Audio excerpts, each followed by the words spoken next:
James Whitey Bulger, from crime boss to tragic prison demise. James Whitey Bulger was a big name in Boston's criminal world.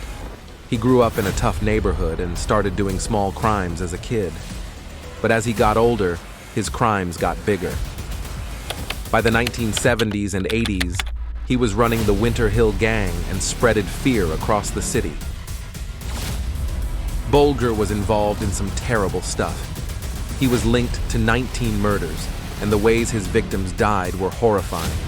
Some were strangled, others shot at close range, and some were even chained and thrown into the sea. His gang was into everything bad: drugs, extortion, and loan sharking. And just grinding his teeth. He said, "I'll kill you. I'll stab you, and then I'll kill you." I'm like, holy Jesus. But what made Bulger even scarier was that he was secretly working with the FBI. They protected him from getting caught while he kept on with his crimes.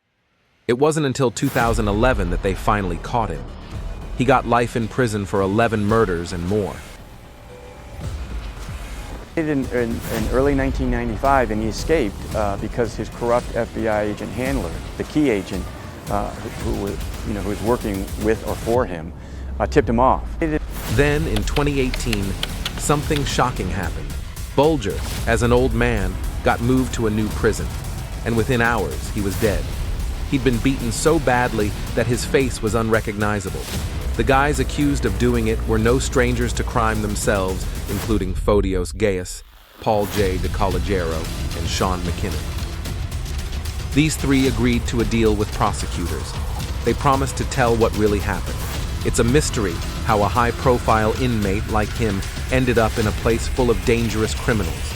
Was it a mistake, or did someone want him dead? An investigation found lots of mistakes and problems that led to Bulger's death. They changed his medical records to move him, and too many people knew about it. Bulger's family thinks the prison did it on purpose, but their lawsuit got thrown out. Some families of Bulger's victims feel like it's a kind of justice, but it's all still a big mess. Bulger's story shows how crime and justice can be twisted together in strange ways. His life and death keep people talking, a reminder of the dark side of the world we live in.